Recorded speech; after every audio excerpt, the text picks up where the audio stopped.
corners of my mind start racing. Things that should be kept in the basement.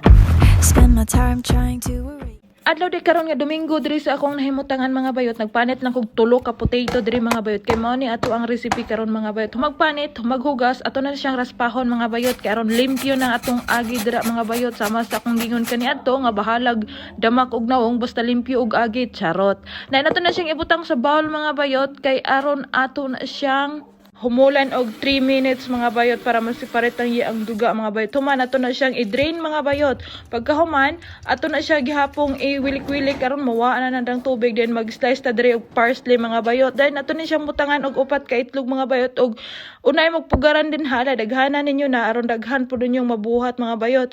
Dayon ato na siyang butangan dira og paminta mga bayot, dayon asin, kay aron malami-lami na, din atong i-mix na siya din ha aron mahalo tanan ang ingredients kay mong ipangbutang. Dayon ato na ibutang na atong parsley din ha mga bayot, din atong i-mix.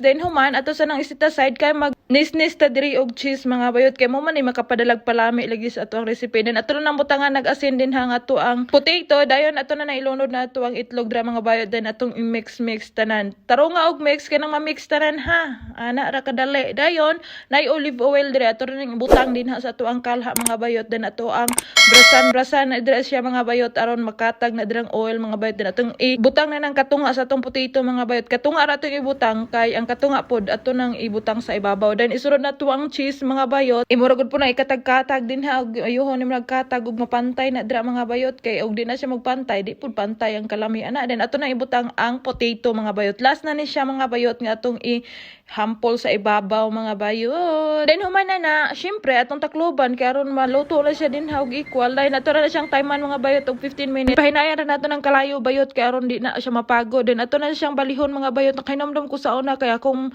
mahibawan keeping ra gyud dinhi nanay paputi-puti to ay malaysyo na ta dito ng takloban ra mga bayot. So ready to serve na ni mga bayot, makakaon na gyud ta ani. So gibahinan lang ko dinhi sa kuwang plato mga bayot, kay naulahay kog kaon kay akong gaubay pa ko sa akong bahandi mga bayot. So ready to eat na gyud ni, lami kay ni kay ako may galuto, so lami gyud ni mga ulit ninyo mga bayot. So di gyud man yung ato ang kumagko ani kay kaon day punan hala hamal babe. Alas 11 na diri sa gabi mga bayot, mabay among pagpang-snack mga bayot, kay gigutom ni ako ang mga kagupa gikan sa ilang mga gitarbuhan, kay mao pay pag-uli ingon ako ang brother-in-law nga lutuon ko na ako ni kahibalo ba ko si tabi boy balibad mga bayot, basta lutuonon basta kahibalo lang ko ana, di lang na in Armenian nang sinulat din ha, basta in English lang banat babe. So salamat sa paglantaw, see you next video, bye bye.